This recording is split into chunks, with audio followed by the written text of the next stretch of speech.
Second book का प्रथम chapter प्रकाशिकी। प्रकाशिकी अगर हम बात करें प्रकाशिकी का, तो रियली ने प्रकाश से रिलेटेड सारी घटनाओं का अध्ययन कराता है कि प्रकाश के प्रकाश के सभी घटनाओं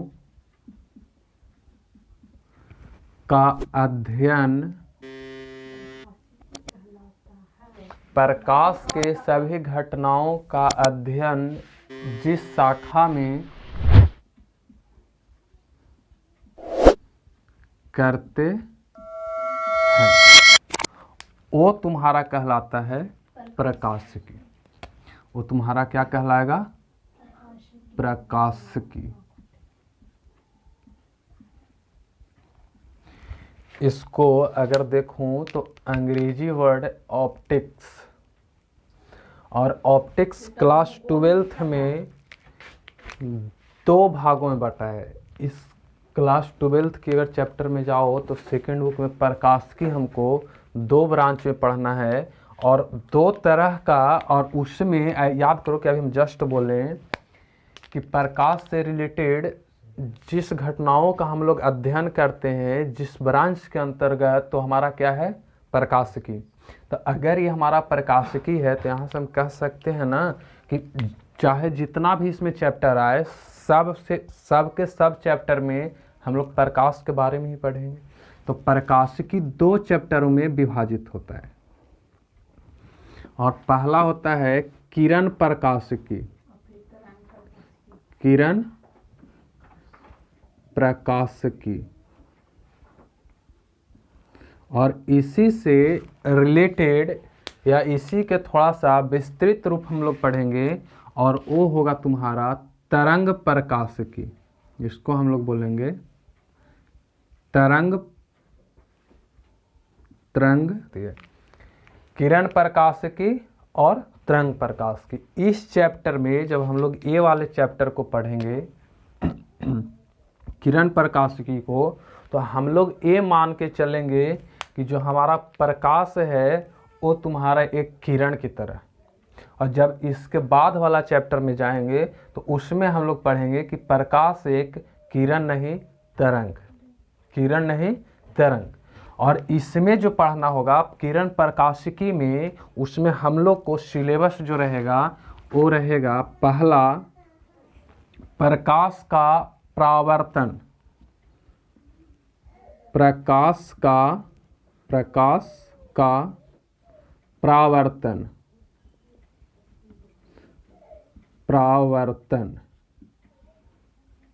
दूसरा जो टॉपिक होगा प्रकाश का अपवर्तन। प्रकाश का अपवर्तन। और तीसरा जो होगा, बताओ, प्रकाश का परावर्तन, प्रकाश का अपवर्तन, और एक जो आखिरी होगा वो होगा वर्ण विक्षेपण या प्रिज्म के बारे में हम लोग इसमें जानेंगे। जिसमें जो इसका आखिरी होगा वो होगा वर्ण विक्षेपण। और इसमें हम लोग पढ़ेंगे प्रिज्म के बारे में। प्रिज्म। और ये 3 टॉपिक जैसे ही खत्म होगा फिर हम लोग आएंगे तरंग प्रकाशिकी में, और ये इसी चैप्टर का हिस्सा होगा। मतलब प्रकाशिकी का ही एक दूसरा पार्ट्स और ये पहला पार्ट्स। और इसमें हम लोग को जो पढ़ना होगा वो इसमें भी पढ़ना है, और वो पहला रहेगा प्रकाश का व्यतिकरण। प्रकाश का विवर्तन, व्यतिकरण, ध्रुवन तीनों पढ़ना है। प्रकाश का विवर्तन, दूसरा पढ़ना है प्रकाश का ध्रुवन। और आखिरी जो होगा वो होगा प्रकाश का व्यतिकरण। ये 3 चीज। और इतना पढ़ने के बाद ये चैप्टर तुम्हारा क्लियर होगा प्रकाश की। तो प्रकाश की जाने से पहले हम लोग समझते हैं प्रकाश होता क्या है ना। प्रकाश होता क्या है। प्रकाश की बात करूं तो यहाँ जो पढ़ना है वो ये पढ़ना है कि प्रकाश एक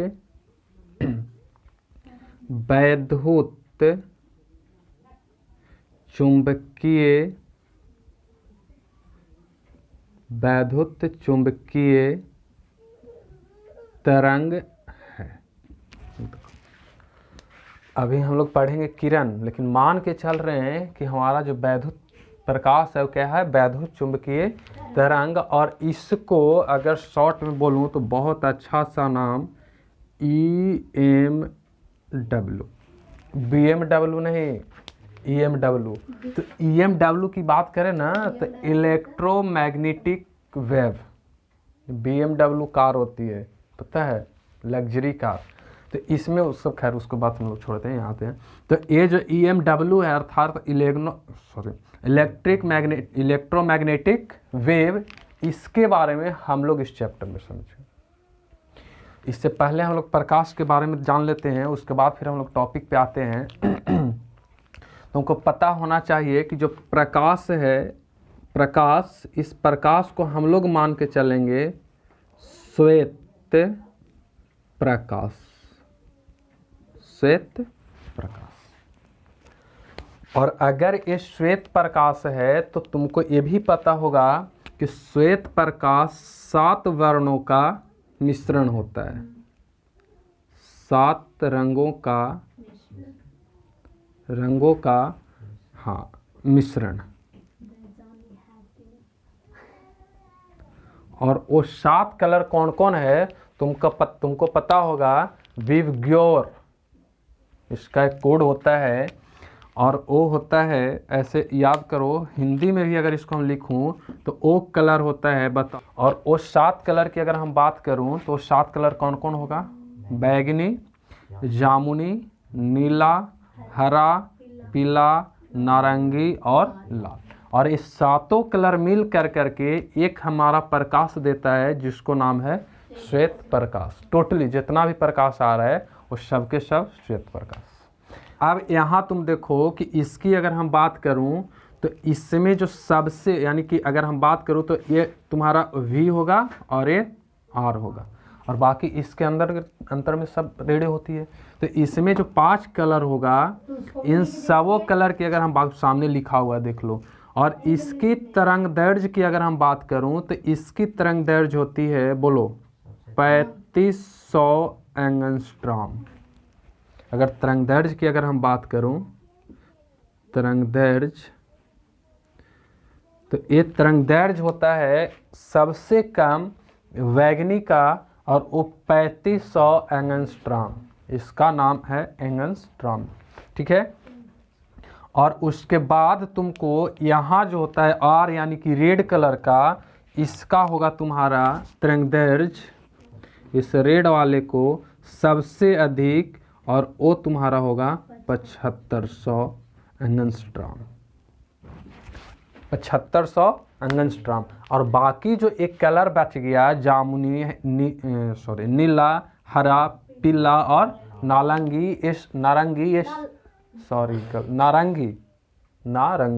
और इन सबों का जो तरंग दैर्ध्य होता है इसके और इसके बीच में।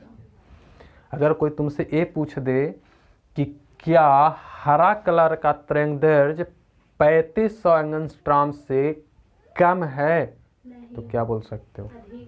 अब तुम यहाँ से देखो, दिमाग लगाओ कि यहाँ और यहाँ की अगर बात करूँ तो सबसे लेस में है जो क्या है 3500 एंगस्ट्रॉम जो है बैगनी का, वायलेट कलर का, और सबसे अधिक जो है वो रेड का है। और बाकी जो इंडिगो हो गया, या ब्लू हो गया, या ग्रीन हो गया, या क्या बोलते येलो हो गया, या ऑरेंज हो गया, वो सब के सब क्या है, इन सबों के रेंज में, इन सबों के रेंज में। तो अगर इन सबों का रेंज में है तो हम कह सकते हैं कि प्रकाश को एक चीज़ और समझो कि प्रकाश की अगर हम बात करूं तो यहाँ प्रकाश, तो अगर प्रकाश सिर्फ एक सीधी रेखा में गमन कर रहा है, एक ही रेखा में, तो याद करो कि इसको हम लोग बोलते हैं किरण। किरण। और जब ऐसा ऐसा किरण, बहुत सारा प्रकाश का किरण आ जाए, बहुत सारा, तो उसको हम लोग बोलते हैं किरण पुंज। कुछ याद आ रहा है? इस तरह से, इस तरह से इसको हम क्या बोलेंगे? किरण पुंज। जैसे इसी में आगे तुम जाओगे तो जब हम लोग पढ़ेंगे प्रकाश का व्यतिकरण, तो उस प्रकाश के व्यतिकरण में हम लोग मानते हैं, उसमें जैसा भी पढ़ा नहीं है तो तुमको पता नहीं होगा, लेकिन इतना बता दूं कि उसमें हम लोग प्रकाश की जो तरंगे हैं ना, उसको एक तरंग को डबल हॉल से पार करवाते हैं। तो अगर यहाँ देख सकते हो तो किरण और एक किरण पुंज, लेकिन किसका? प्रकाश का। प्रकाश किरण और प्रकाश का किरण पुंज। लेकिन प्रकाश है तो प्रकाश तुमको गमन करती है, प्रकाश गमन करती है। और एक चीज तुमको और याद रखना चाहिए, प्रकाश किसी भी माध्यम में गमन कर सकता, लेकिन इसमें नहीं दिख रहा है। गमन कर सकता है। समझ में आ रही बात? हाँ, प्रकाश किसी भी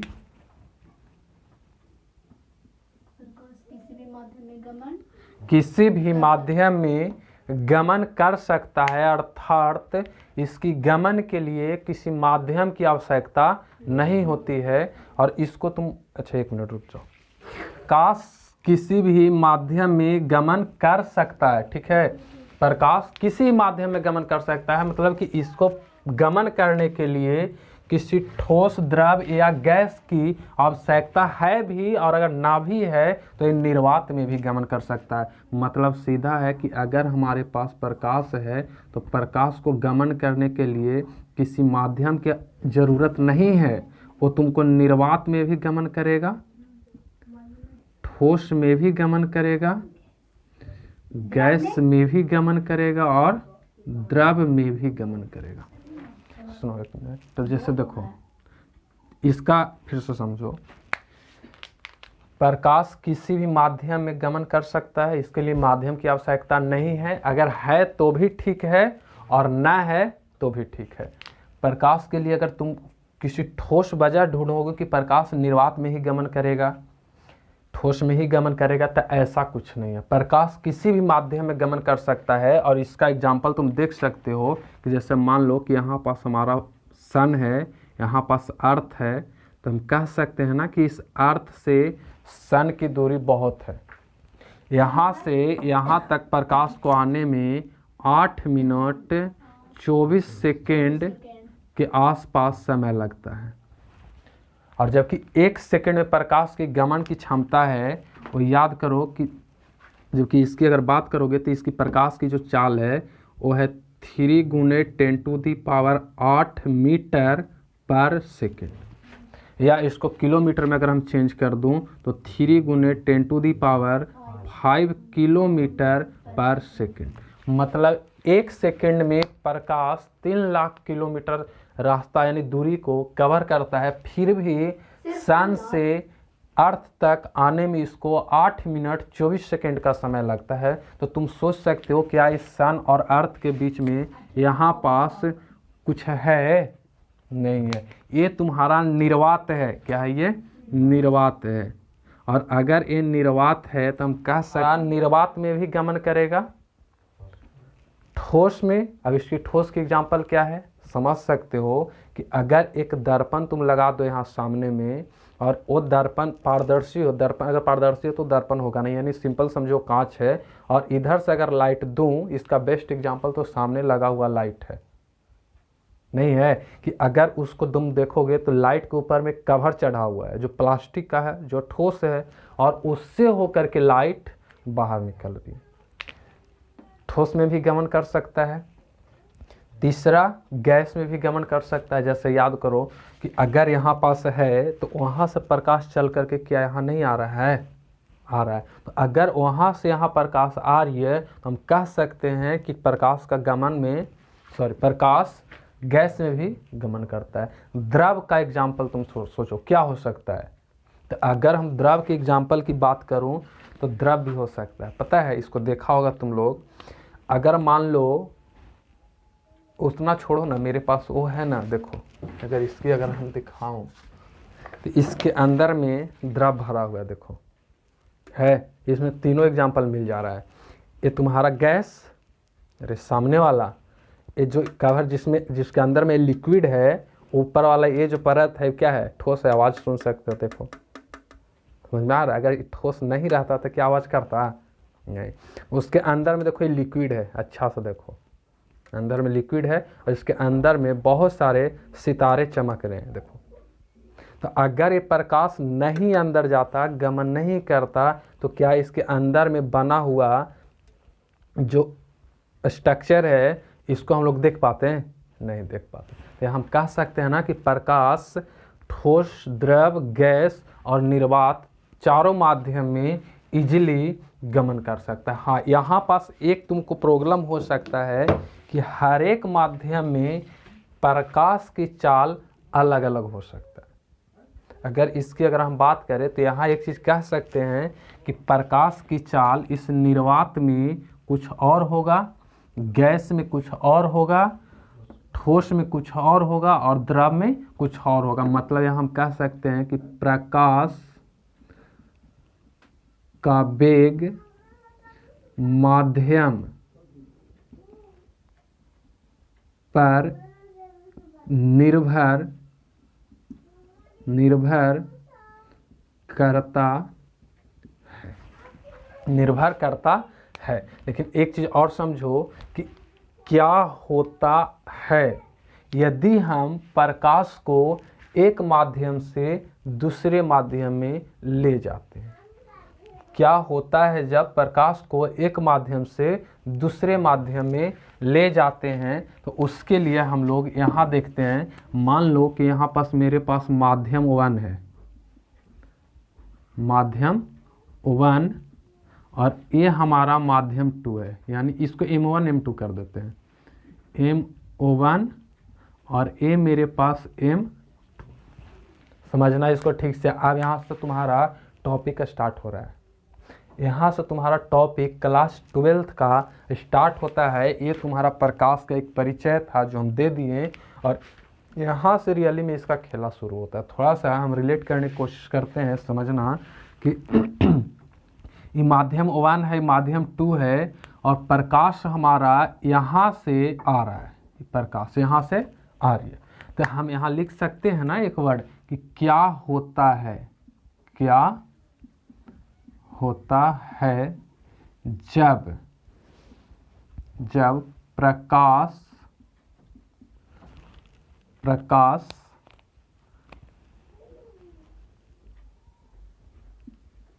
एक माध्यम से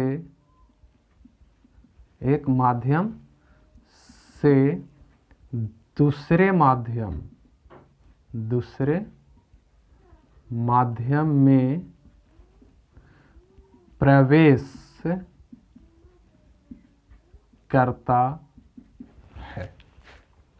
अब यहाँ पास हमारे पास पहला ऑप्शन तो है कि यहाँ पास हम M1 माने हैं और इसको हम लोग M2 माने हैं, और M2 लिखा गया,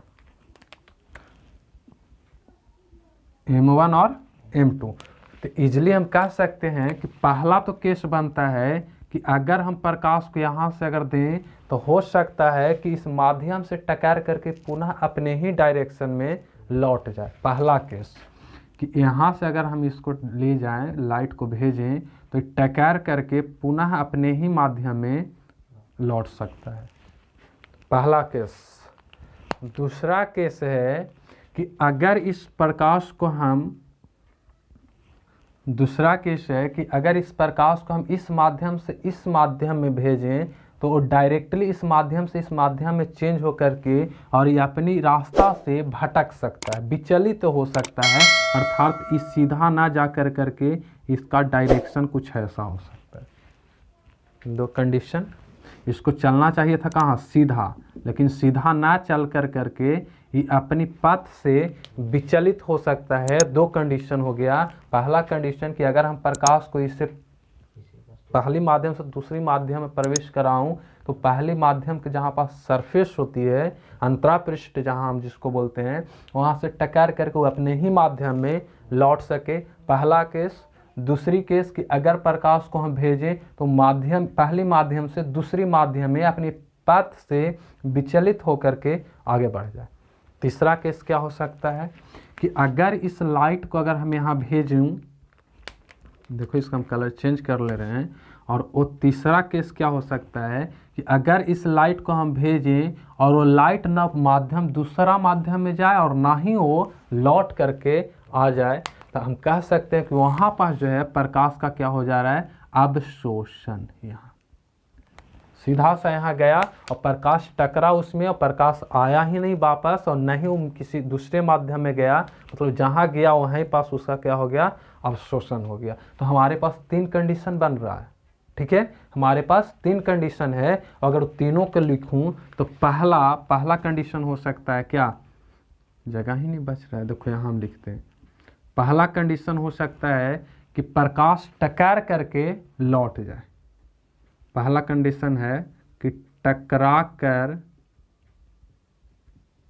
लौट जाए।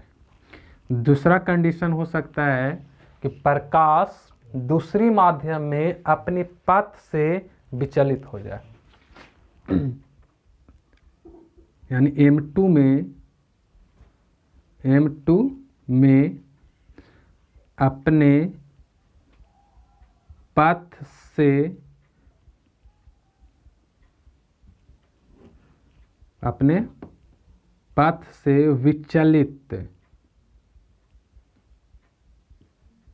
विचलित हो जाए। और तीसरा जो पॉइंट है, और तीसरा पॉइंट क्या हो सकता है, प्रकाश को अवशोषित कर लिया जाए। प्रकाश को अवशोषित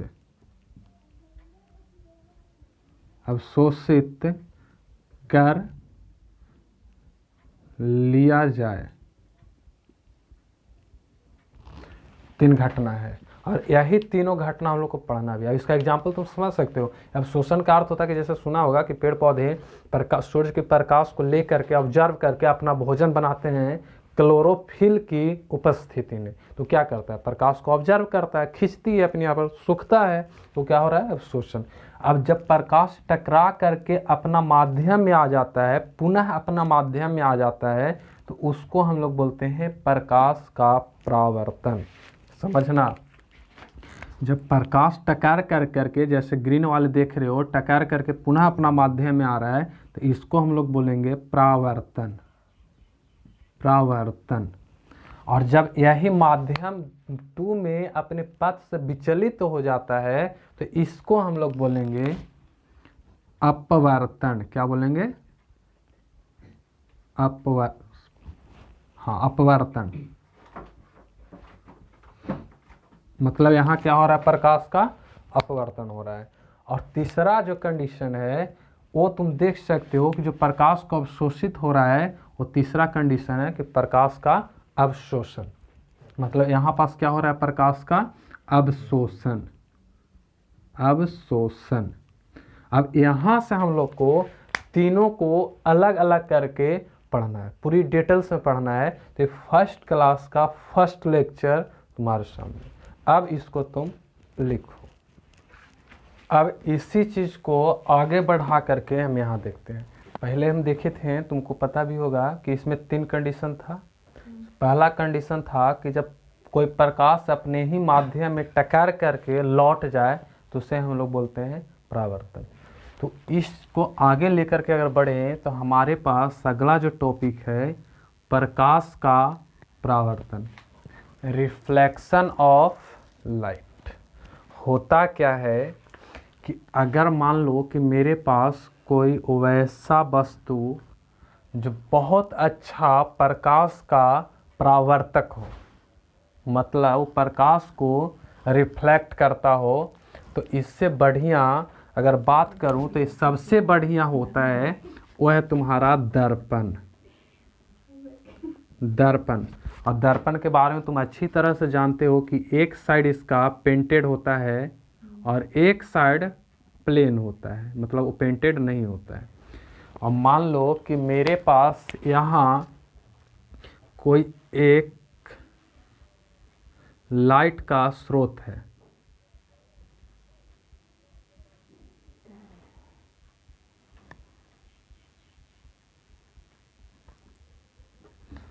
और लाइट तुम्हारा प्रकाशित कर रहा है चारों तरफ।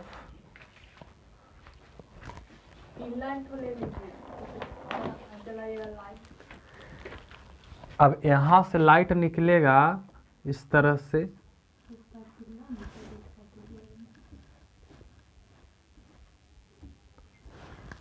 लाइट को ग्लो कर रहा है और एक किरण इसका यहाँ से चल करके इससे टकर रहा है, ये किरण। अब अगर ये दर्पण है तो हम कह सकते हैं इजली कि ये किरण को इधर रिफ्लेक्ट कर। अब यहाँ से अगर हम इसको इस मिरर से लाइट को रिफ्लेक्ट करके इधर भेज रहे हैं, तो ये जो घटना होती है, इस घटना को हम लोग बोलते हैं प्रकाश का परावर्तन। सीधा सा है कि जब प्रकाश किसी माध्यम से आने पर किसी वस्तु से टकरा करके अपने ही माध्यम में लौट जाए, तो लौटने की घटना प्रकाश का परावर्तन कहलाता है। अब इसी चीज़ को अगर हम एक लैंग्वेज में लिखें तो क्या होगा इसका लैंग्वेज?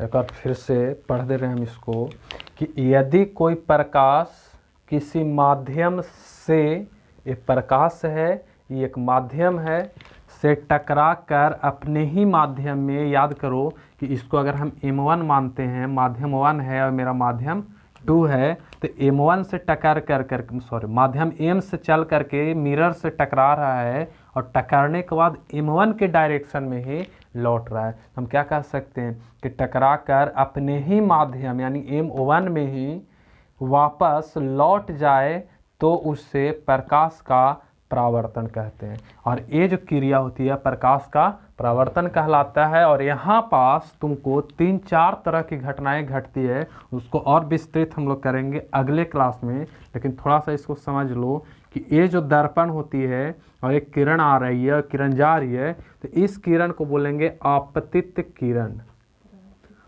आपतित किरण। और ये जो लौट रहा है, टकराने के बाद जो किरण लौट रहा है, इस किरण को बोलेंगे परावर्तित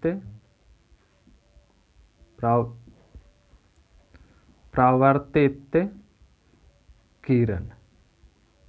ठीक है। अब इसका और आगे प्रॉपर्टीज पढ़ना है, इसको हम लोग अगले क्लास में देखेंगे और इसको तुम राइट करो।